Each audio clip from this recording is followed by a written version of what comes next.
Presidential Leadership Council calls for more international pressure on the Houthi militia.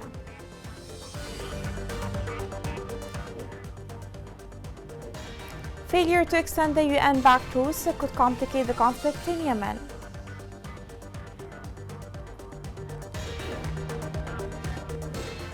Cancer patients in Maghreb struggle to have access to medical care due to the war.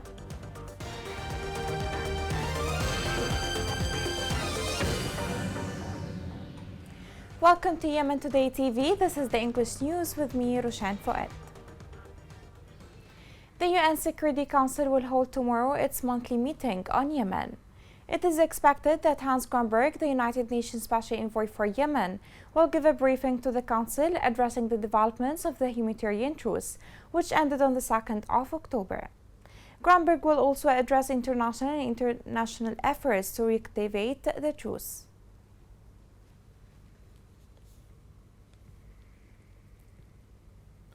The Presidential Leadership Council has affirmed its commitment to ending the Houthi coup.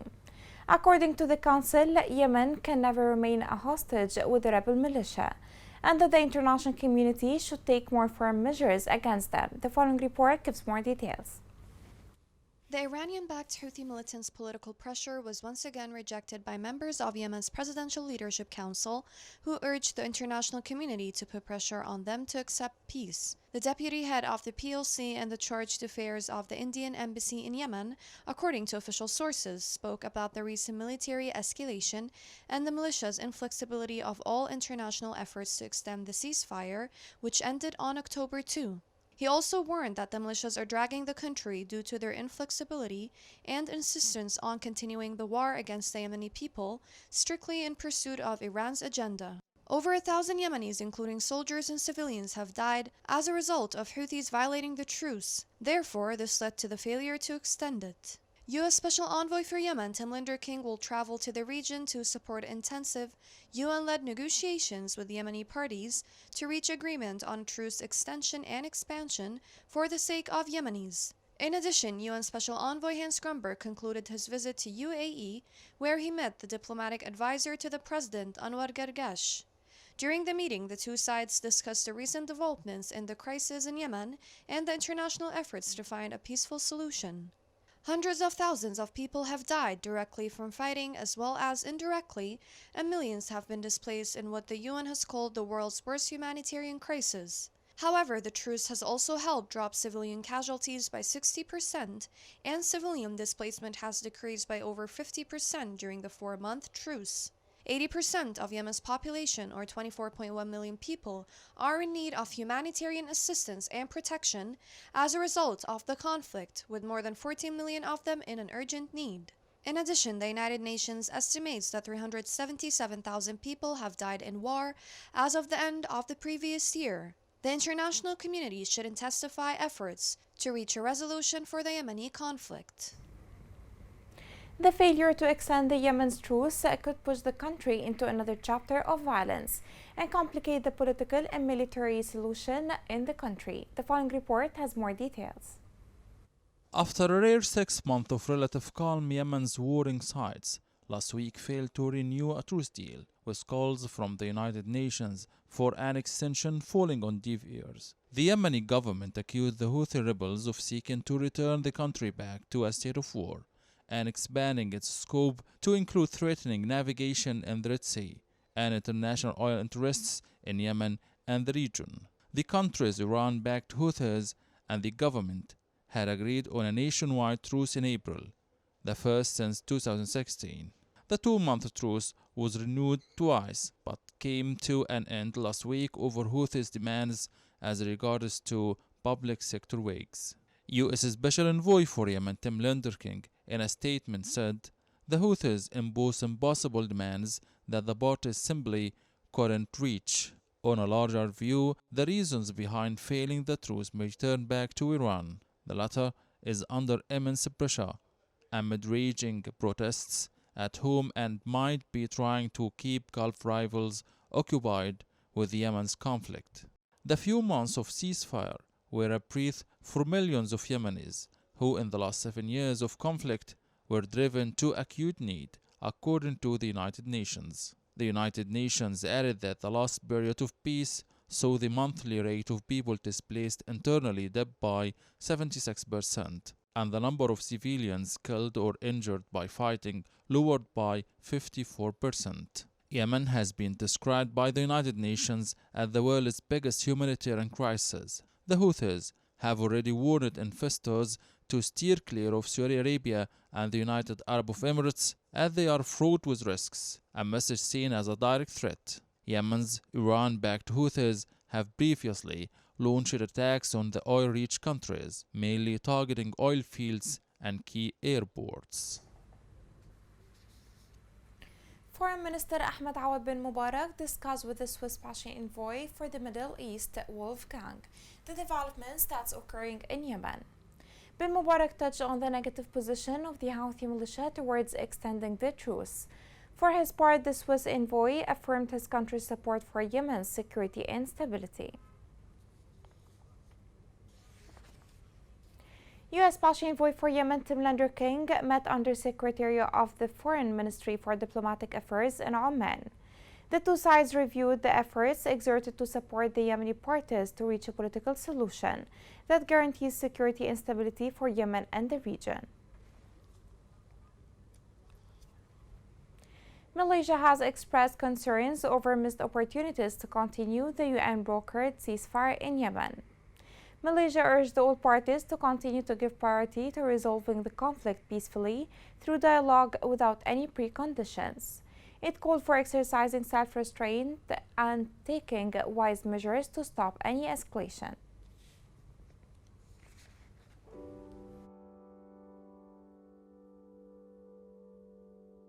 كان في معي بيت وفي معي كان لنا أرض كنت أزرعها وكان في معي يعني كنت أخرج بأمان وأرجع بأمان للبيت طبيعي. والله كنت عايش هناك ما شاء الله بحالة سليمة وكنت مرتاح الحمد لله. الحرب خلنا حنا شتت نخرج للمنطقة هذه.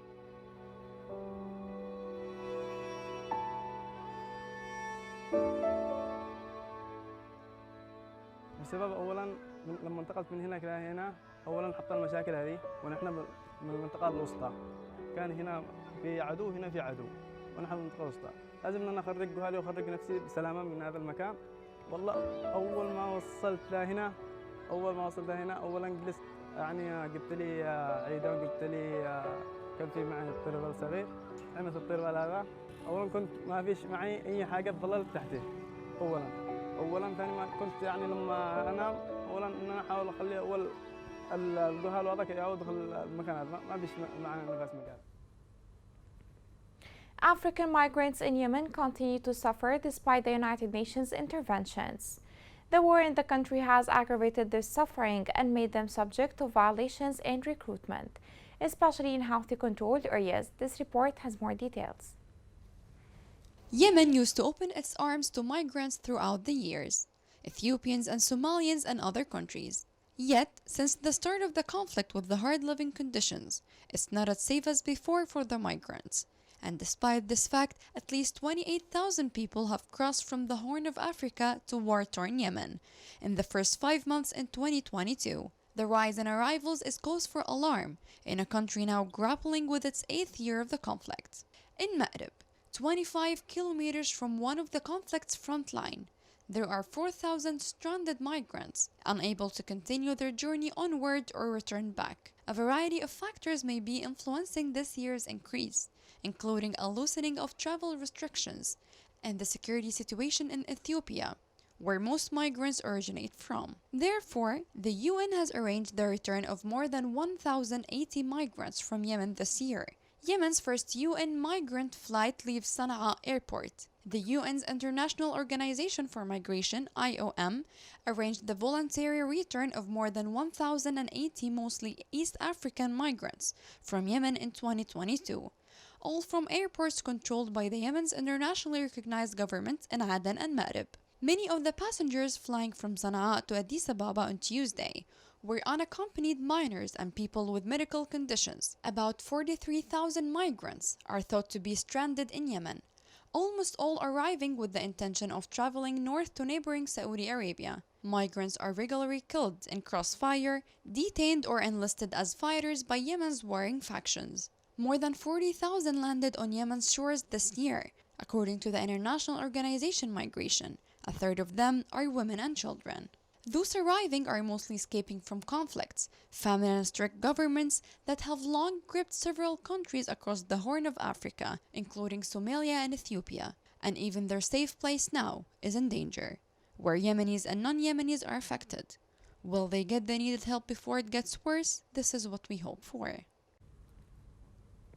The Health and Population Office in Taiz recorded 1,455 cases of dengue fever in the governorate since the beginning of October. According to the data of the office, the number of people infected with the epidemic since the beginning of this year rose to 8,828 cases, including 5 deaths. Cancer patients in Ma'rib Governorate are suffering a lot due to the lack of the medical services and total government neglect. This report gives more details. Cancer patients in Ma'rib Governorate suffer from access to health care, amid attempts by the people to take the initiative and donate the land, as a gesture of hope to motivate government agencies and indulge oil companies to carry out their social responsibility. The cases are increasing.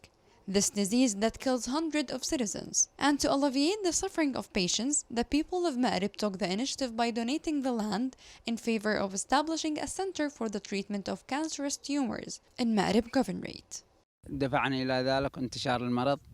What made us to donate this land? The spread of the disease and that some people can't afford the treatment costs. There is a delay in the response, and the only center is in Hadramaut. People leave the patients there and don't see them for months. The suffering of patients increases with the lack of access to health care, as the city lacks a cancer treatment center, in addition to the absence of early checkups for cancerous hormones, and the rate of recovery from this deadly disease have been reduced. Because of the high number of patients and the lack of treatment centers, this is why we started this initiative, cooperating with the concerned parties. And now we are taking the first steps to build this center. A recent environmental study attributed the cases of the spread of cancer among the people in Ma'rib to environmental pollution, as a result of the oil companies' waste and the dumping of waste directly into the soil, which affects the groundwater. The southern districts are the most affected by their proximity to oil exploration companies. It is known that the activities of the oil companies are based on laws and standards that force them to protect the environment and public health. Yet, the oil companies operating in Ma'rib, according to the People's Assurance, did not take any steps to alleviate the damage caused by environmental pollution, taking advantage of the absence of government censorship, and the patients had to pay the price.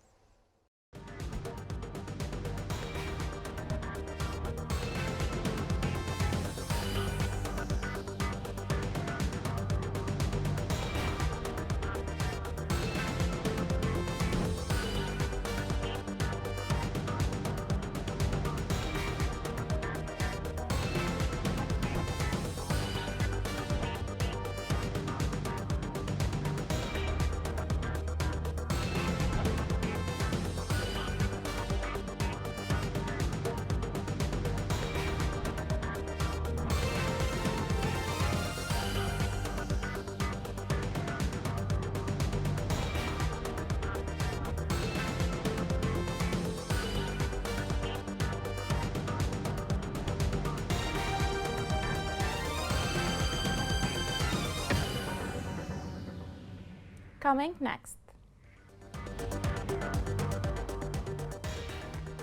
Yemeni fishermen are ensnared in diplomatic dispute with Eritrea.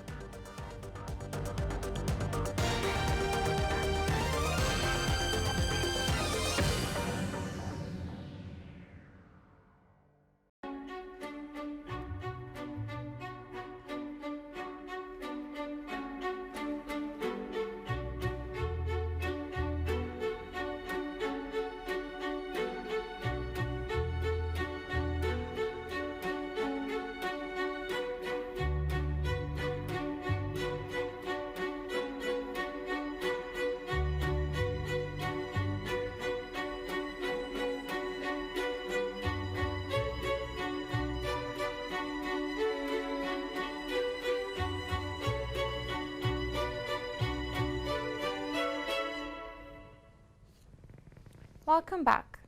Central Bank Governor Ahmed Ghalib discussed in Washington with the International Monetary Fund, obtaining a financial facility to address the food insecurity in the country.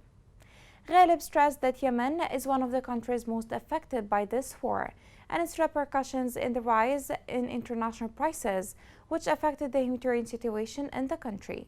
He stressed the importance of the role that the fund can play in Yemen's access to this support, in coordination with other donors.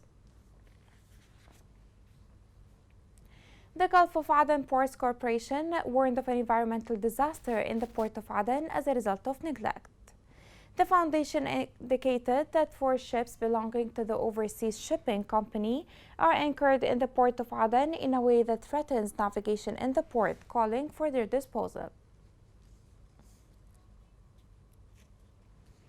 The Eritrean Navy kidnapped 6 fishermen from Al Hodeidah Governorate while they were practicing fishing activity on the Yemeni waters in the Red Sea. Yemeni fishermen appealed to the United Nations and the international organizations to do their part in the face of the attacks and kidnappings of Yemeni fishermen by the Eritrean authorities. This report has more details.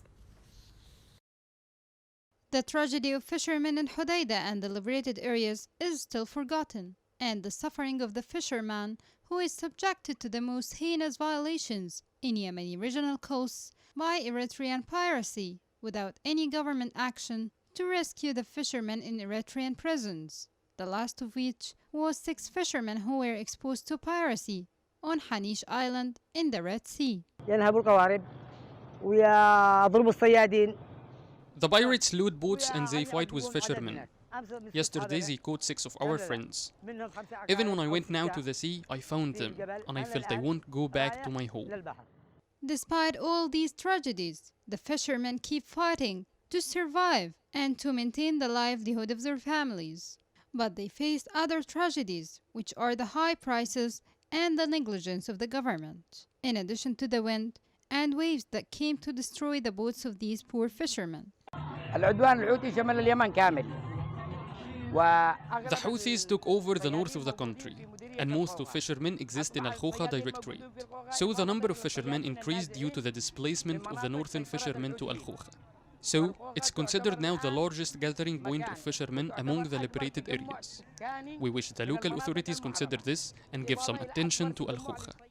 Al Khoukha is one of the first liberated areas, and it is considered the interim capital of Al Hodeidah Governorate. It is also considered a shelter for the displaced fishermen, and its coast is the largest point of collecting fish in the Red Sea, and a lot of Yemeni areas depend on it for fish export.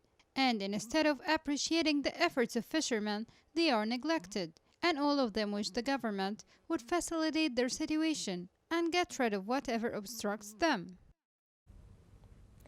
Telecommunication services returned back to Hodeidah after 3 days of cut-off due to shortage. Telecommunications in Mekha said that the engineering team repaired the cable, confirming the return of fixed-line services, as well as the internet service to Al Khoukha and Hais. A sudden crisis of fuel hit parts of Al Dola Governorate. Drivers accused the private stations of making up a crisis of oil derivatives amid no action from the government. The crisis caused the emergence of long queues for vehicles and bicycles in front of private stations, while the black market became very active. Food imports to Yemen decreased during the month of September to the ports of Hodeidah by 11% compared to the monthly average for the same period last year. According to the United Nations, there was a 634% increase in fuel discharge in September 2022 compared to the monthly average for 2021, and an increase of 141% compared to the monthly average since May 2016.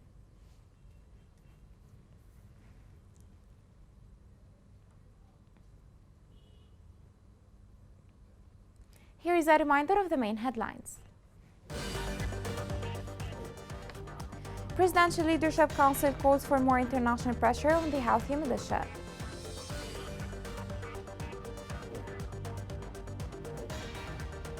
Failure to extend the UN-backed truce could complicate the conflict in Yemen.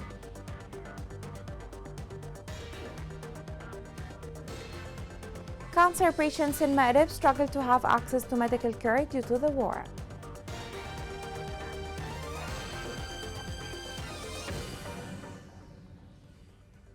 This is the end of the news. It was Roshan Fouad. Thank you for watching.